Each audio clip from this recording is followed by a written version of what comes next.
Assalamualaikum warahmatullahi wabarakatuh. Saya Dedik Sulistiawan, dosen di program studi S1 Kesehatan Masyarakat Universitas Muhammad Dahlan. Pada hari ini, izinkan saya untuk menyampaikan pernyataan diri dosen dalam unjuk kerja Tridharma Perguruan Tinggi PDD UKTPT sebagai salah satu syarat dalam mengikuti sertifikasi dosen tahun 2022. Pada kesempatan kali ini, saya akan menyampaikan analisis capaian pembelajaran mata kuliah, rencana pembelajaran semester, serta cuplikan rekaman video proses pembelajaran. Pada poin pengajaran ini, kami memilih mata kuliah Biostatistik Inferensial dengan bobot 2 SKS dan masuk dalam rumpun mata kuliah Biostatistika. Pemilihan mata kuliah ini didasarkan pada background pendidikan kami.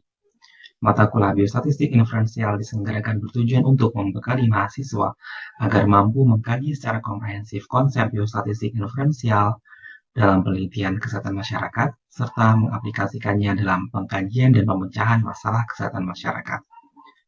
Kajian yang dibahas dalam mata kuliah ini meliputi konsep dasar biostatistik inferensial, prosedur uji beda rata-rata, prosedur uji statistik untuk data kategorik, analisis korelasi dan regresi, metode non-parametrik, serta prosedur penarikan dan penghitungan besar sampel.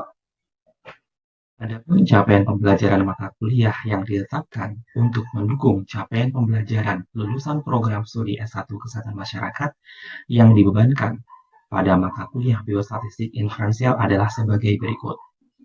Mampu merancang penelitian dengan metode ilmiah yang benar, mampu mengidentifikasi, memformulasi, dan menyelesaikan masalah kesehatan masyarakat dengan metode biostatistik, memiliki keterampilan dalam berpikir kritis, logis, dan sistematis dalam menyelesaikan masalah kesehatan masyarakat, serta memiliki keterampilan dalam pengambilan keputusan dan komunikasi efektif. CPMK tersebut kemudian diturunkan ke dalam beberapa sub CPMK, mulai dari mahasiswa mampu menjelaskan konsep dasar biostatistik inferensial dan implementasinya dalam riset kesehatan masyarakat, menjelaskan beberapa prosedur uji statistik parametrik dan non-parametrik, hingga mampu menetapkan teknik penarikan sampel dan penghitungan besar sampel penelitian. Adapun materi pembelajaran yang disampaikan yaitu konsep dasar biostatistik inferensial, prosedur uji beda rata-rata, prosedur uji statistik untuk data kategorik, analisis korelasi dan regresi, metode non-parametrik, serta prosedur penarikan dan penghitungan besar sampel. Agar proses pembelajaran mata kuliah ini mencapai goal secara efektif dan efisien, kami menggunakan perkuliahan daring, baik sinkronus maupun asinkronus selama masa pandemi COVID-19, dengan pendekatan student-centered learning yang menitikberatkan partisipasi aktif mahasiswa selama proses perkuliahan.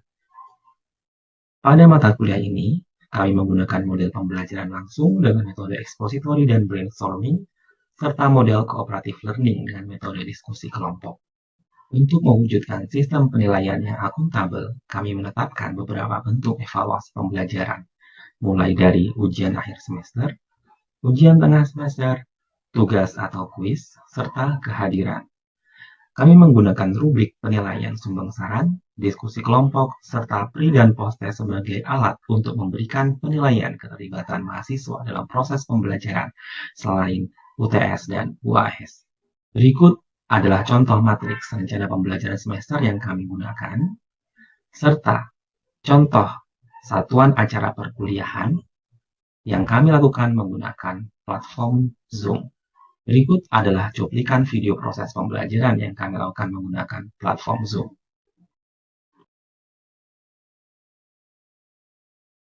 Baik, bismillahirrahmanirrahim. Assalamualaikum warahmatullahi wabarakatuh. Terima kasih atas kehadiran teman-teman semuanya dalam mata kuliah kita, Biostatistika Inferensial. Kali ini kita akan melanjutkan pertemuan kita yang ke-9, gitu, untuk topik biostatistika non-parametrik. Apa sebetulnya biostatistika non-parametrik dan bagaimana itu digunakan dalam aplikasi biostatistika dalam kesehatan masyarakat, nanti akan kita diskusikan lebih lanjut. Namun sebelum kita masuk ke materi, saya akan share kuis. Mohon diikuti kuisnya, dan ini untuk merecall apa yang sudah teman-teman dapatkan di pertemuan sebelumnya di biostatistika inferensial untuk topik yang parametrik. Ada review dari mata kuliah sebelumnya dan teman-teman bisa membedakan sebetulnya bagaimana menggunakan teknik parametrik dan non parametrik. Oke, kita mulai. Pertanyaannya,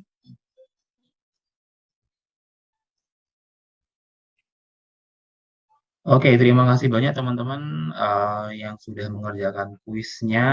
Sementara di sini yang paling tinggi poinnya Nabila, lalu Nona, dan Lutfia. Sebelum kita masuk ke analisis parametrik, saya pengen tahu nih teman-teman semuanya yang dibaca dari textbook atau dari materi sebelumnya terkait dengan non parametrik. Ini kira-kira apa sih tujuannya? Izin menjawab, Pak. Boleh? Siapa ini? Anissa. Dan parametrik ini kita gunakan ketika sebaran datanya tidak normal. Nanti dari apabila setelah kita menguji menggunakan uji parametrik, namun sebaran datanya itu tidak normal, maka bisa kita gunakan non parametrik.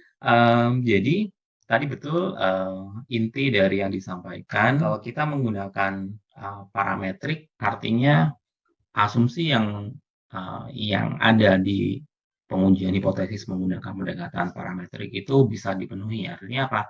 Data kita mengikuti distribusi normal, salah satunya, gitu ya. Sehingga jika data kita setelah kita cek distribusinya bisa kita simpulkan bahwa data yang mengikuti distribusi normal, maka kita bisa menggunakan pendekatan parametrik. Namun bagaimana jika data kita ternyata tidak mengikuti distribusi normal, maka salah satu yang direkomendasikan adalah menggunakan pendekatan non-parametrik. Nah, di pertemuan kita pada sore hari ini, kita akan mendiskusikan konsep dari analisis non-parametrik. Mungkin nanti kita akan ulas lebih jauh lagi berdasarkan tadi hasil pretestnya. Lalu jenis-jenis dari uji non-parametrik apa saja, nanti kita akan mengetahui kira-kira apa saja jenis dari uji non parametrik ini, dan inti di pertemuan kita yang pertama untuk non parametrik ini adalah kita akan mendiskusikan bagaimana kita melakukan uji Wilcoxon match pair sebagai salah satu uji statistik non parametrik, lalu Mann-Whitney test sebagai salah satu dari uji non parametrik juga. Sudah kita diskusikan sedikit gitu ya, kalau kita menggunakan pendekatan parametrik artinya data kita mengikuti distribusi normal gitu ya. Dan tentu data yang mengikuti distribusi normal ini pasti dari data kontinu atau yang memiliki skala minimal interval, yaitu interval dan rasio. Sementara kalau kita tidak memenuhi asumsi dari uji di kelompok parametrik, kita akan menggunakan pengujian di kelompok yang lain, yaitu di non-parametrik. Nah, tadi karena jenis-jenis uji non-parametrik ini juga banyak, sebagaimana uji di parametrik, maka penggunaan jenis uji di kelompok non-parametrik ini juga tergantung dari data maupun hipotesisnya. Dan maka kita tidak bisa menggunakan secara serampangan begitu. Teman-teman akan tahu bagaimana dan apa saja jenis-jenisnya dan bagaimana penggunaannya akan sangat sangat spesifik sekali sebagaimana yang telah terjadi di kelompok parametrik. Dan nanti akan teman-teman akan tahu gitu ya kira-kira padanan ya. Misalnya kalau diuji kelompok parametrik untuk uji beda sampai uji beda rata-rata untuk dua kelompok misalnya saling bebas, ini menggunakan apa? Misalnya uji T. Nanti kalau di kelompok non parametrik menggunakan apa itu nanti akan ada padanannya seperti itu, gitu ya. Dan nah, untuk lebih memudahkan kita dalam bukan menghafal, tapi memahami jenis uji statistik non parametrik. Nah, kita bisa cek di sini. Non parametrik gimana? Nah, kita cek di sini. Oh, kalau dua sampel saling bebas, kita bisa menggunakan Mann-Whitney. Ya, Mann-Whitney U-test. Kalau saling berpasangan, misalnya kalau di parametrik kita mengenal Peretti test, kalau di non parametrik kita mengenal Wilcoxon. Kalau data kita nominal gimana? Oh, kita bisa pakai chi-square atau Fisher exact test. untuk independen. Kalau untuk dependennya, kalau misalnya membandingkan dua kelompok data yang saling berpasangan, kita menggunakan McNemar untuk data yang kategorik atau nominal begitu. Nah, kalau lebih dari dua sampel gimana? Kita pakai apa? Misalnya Kruskal-Wallis. Nah, untuk yang independen, yang yang sampelnya dependen atau saling terikat atau misalnya tidak saling bebas gimana? Oh, kita bisa pakai Dewey ANOVA dan seterusnya. Demikian halnya dengan yang sifatnya asosiatif, tidak yang bukan komparatif atau bukan perbandingan. Nah, proses seperti inilah yang sebetulnya teman-teman harus pahami gitu ya. Kalau dihafalkan saja saya kira ini nggak make sense ya. Uh, akan sering lupanya. Tapi kalau kita pahami konsepnya nanti uh, insya Allah akan lebih mudah untuk diaplikasikan dalam riset kesehatan masyarakat. Oke, kita lanjutkan di uji yang akan kita diskusikan pertama kali, itu Wilcoxon Match Pairs. Nah, uji Wilcoxon. Kira-kira kalau dari namanya ini, Match Pairs, ada yang mau berpendapat ya, kira-kira ini untuk apa? Untuk menguji apa? Yang berpasangan, Bapak. Yang berpasangan. Oke, dengan siapa nih? Anissa, Pak. Anissa. Good job. Betul ya. Jadi Wilcoxon Match Pairs ini adalah yang digunakan untuk hipotesis komparatif dua sampel yang saling berpasangan.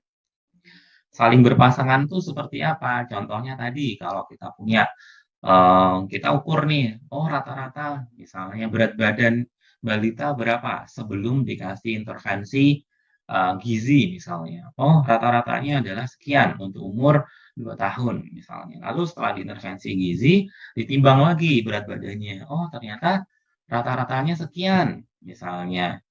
Nah, kalau kita ingin melihat apakah ada perbedaan rata-rata antara sebelum dan sudah diberikan intervensi untuk data yang tidak mengikuti distribusi normal, maka kita bisa menggunakan Wilcoxon Match Pairs. Nah, Wilcoxon Match Pairs ini merupakan penyempurnaan dari uji tanda sebelumnya atau uji sign test. Nah, sebetulnya Wilcoxon ini sebetulnya menggunakan konsep yang mirip juga dengan uji tanda. Hanya saja dia lebih menyempurnakan uji tanda sebelumnya, meskipun sama-sama menggunakan uji tanda. Nah, karena di sebelumnya tidak mempertimbangkan adanya ties atau data yang sama, gitu ya. Maka di sini Wilcoxon ini mempertimbangkan adanya ties, begitu. Ties seperti apa nanti akan kita bahas lebih lanjut. Nah, skala datanya apa? Ordinal atau jadi jangan hanya sampai ordinal saja. Ordinal atau kontinu yang tidak mengikuti distribusi normal. Nah, jadi tadi ya, kalau ordinal gimana? Jelas, kalau ordinal pasti tidak mengikuti distribusi normal dong. Nah, yang mengikuti asumsi distribusi normal jelas yang data yang kontinu.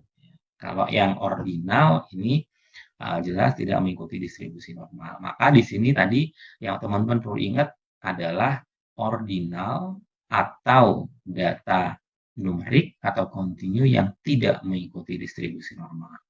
Nah, statistik hitung yang digunakan di Wilcoxon Match Pairs ini, kita bisa menggunakan uji Z atau menggunakan uji T. Nah, menggunakan tabel T atau menggunakan tabel Z.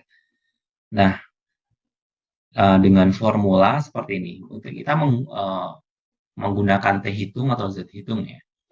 Nah, T besar, nah ini apa sih T besar? Nah, T besar ini sebetulnya adalah peringkat atau ranking. Nah, jadi nanti kita akan melihat rankingnya. Lalu dikurangi dengan dari jumlah sampel kali jumlah sampel ditambah 1 dibagi 4, yaitu mu T ini, lalu dibagi dengan sigma dari T. Nah, sigma dari T ini, atau standar deviasi dari T, jumlah peringkat itu diperoleh dari akar dari jumlah sampel kali jumlah sampel ditambah 1 kali 2 kali jumlah sampel ditambah 1 dibagi dengan 24. Nah, ini formulanya. Bagaimana formula ini diturunkan? Nah, ini urusannya teman-teman di statistika. Nah, oke. Atau yang belajar kalkulus. Kalau kita karena belajar biostatistik artinya applied science. Nah, kita hanya untuk yang menggunakan aja, menggunakan formulanya.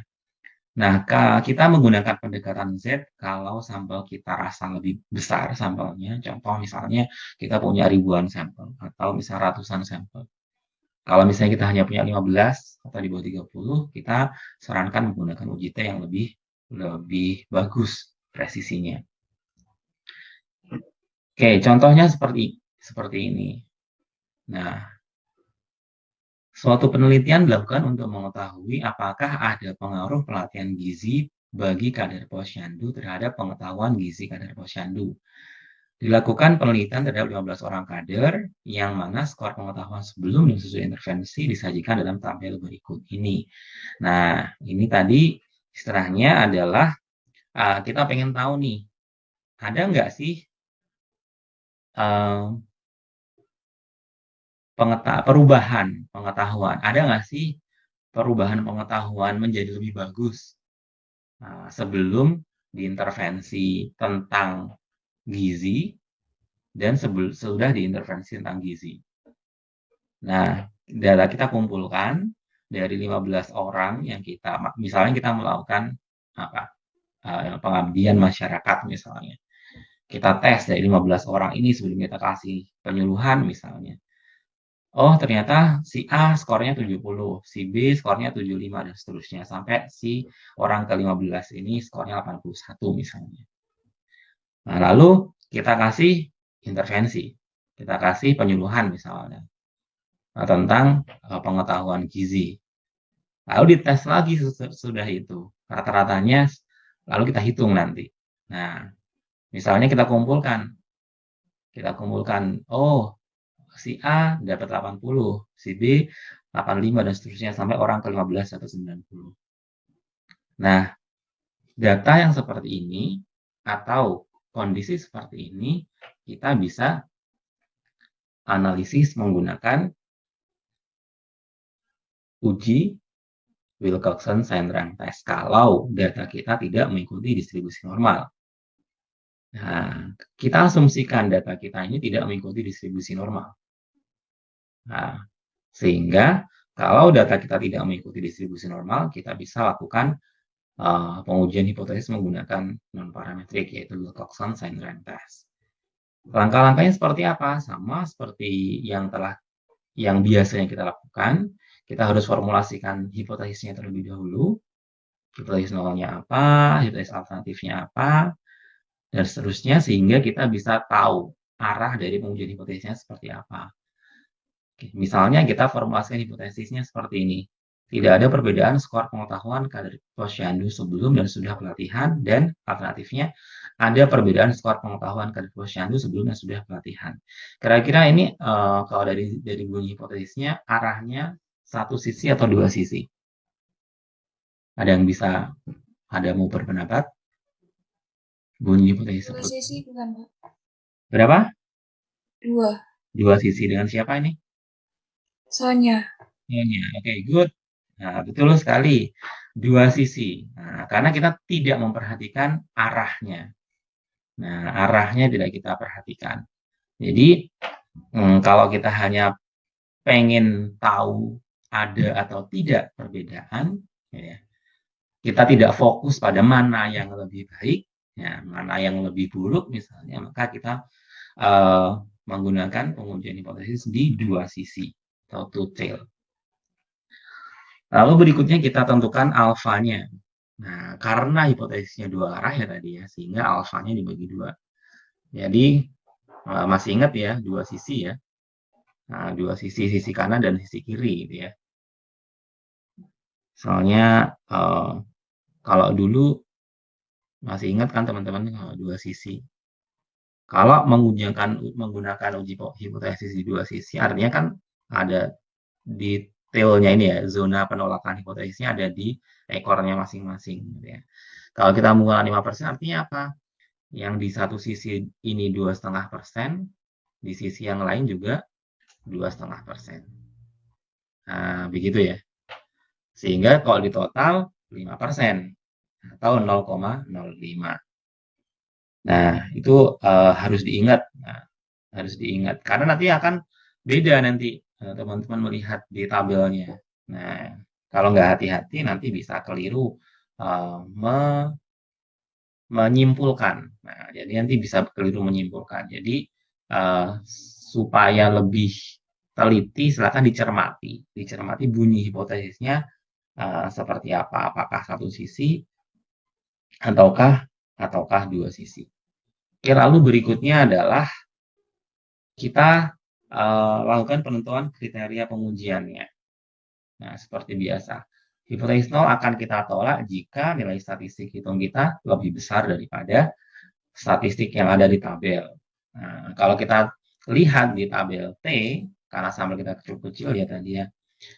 Nah, menggunakan derajat bebas N-2, 13, maka T tabelnya nilainya 2,16. Nah, hipotesis nol akan kita tolak jika hasil penghitungan kita menggunakan formula Wilcoxon Rank Test itu lebih dari 2,16. Sementara hipotesis nol gagal ditolak jika nilai statistik hitungnya kurang dari atau sama dengan 2,16. Oke. Nah, sebelum kita menghitung menggunakan Wilcoxon Rank Test, maka kita menggunakan tabel bantu ini dulu. Kenapa kita menggunakan tabel bantu? Karena kita harus memeringkat, kita harus meranking. Namanya Wilcoxon Rank Test ya. Nah, match pairs. Nah, ini harus kita ranking dulu. Nah, kita ranking dulu. Nah, contoh misalnya di ranking pengetahuan kader sebelum dan sesudah, lalu selisihnya. Nah, kita ranking. Nah, oke, di ranking. Oh, ternyata yang selisihnya paling kecil, yang bedanya paling kecil itu adalah kader nomor 4. Mulai kader nomor 4. Kita ranking. Disusul oleh kader nomor 3. 7, 11, dan seterusnya. Nah, ini artinya orang ke ya. Nah, kadernya ini artinya orang ke berapa tadi. Kita udah kita tandai tadi. Nah, dari bedanya ini kita bisa melihat yang paling besar bedanya adalah yang orang nomor 12 atau 20 selisihnya. Nah, kita peringkat 1, 2, 3, 4 sampai 15. Nah, lalu kita tentukan ada ties atau enggak. Nah, ada yang sama enggak? Oh, ternyata ada nih. Nah, skornya sama, 2 dan 2. Kalau kita peringkat 1, 2 enggak adil dong. Nah, maka kita harus peringkat 1 plus 2 dibagi 2. Jadi 1,5. 1,5, 1,5, 3, 5, lalu. Nah, ini ada lagi. 5 dan 5, sama. 5, 5, 5. Ini sama 3 kali. Kalau kita peringkat 4, 5, 6 nggak fair, ya kan? Maka harus kita bagi peringkatnya. 4, 5, 6 dibagi 3. Maka peringkatnya jadilah 5, 15 dibagi 3, 5. 5, 5, 5, ya. Dan seterusnya, sampai orang ke 15. Setelah itu kita tentukan tandanya. Tanda positif dan tanda negatif. Tanda negatif artinya yang sesudah tesnya itu buruk, lebih buruk dibandingkan sebelum. Tanda positif artinya yang sesudah tes itu lebih bagus. Nah, yang lebih bagus daripada sebelum. Jadi kalau misalnya sesudahnya nilainya bagus-bagus, maka kita kasih tanda positif, yang lebih positif. Tapi kalau yang sesudahnya malah lebih jelek, kita taruh di tanda negatif. Lalu masing-masing tanda ini kita akumulasi, kita total. Oh, yang positif 105,5. Yang negatif berapa? 14,5. Nah, inilah yang akan kita gunakan untuk menghitung nilai statistik menggunakan uji Wilcoxon Rank Test. Nah, kita menggunakan uji T ya tadi. Nah, T, nah peringkat yang kita ambil adalah ingat, kita peringkat yang terkecil. Berapa peringkat yang terkecil? Totalnya 14,5. Nah, 14,5 kita taruh di sini.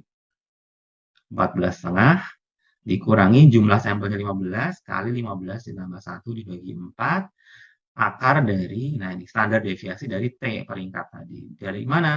15 akar dari 15 jumlah sampelnya kali jumlah sampel ditambah 1 kali 2 kali jumlah sampel ditambah dengan 1 dibagi 24. Maka ketemunya adalah negatif 2,58. Karena kita tadi menguji hipotesis di dua sisi, maka kita harga mutlak kan? Masih ingat, positif dan negatif sama saja. Nah, sehingga kita tarik kesimpulannya, lebih kecil atau lebih besar ya. Karena tadi kita ingat berapa nilai T hitungnya? Nah, T hitungnya berapa? 2,16. Kita ingat-ingat 2,16. Hasil hitungan kita berapa? 2,58.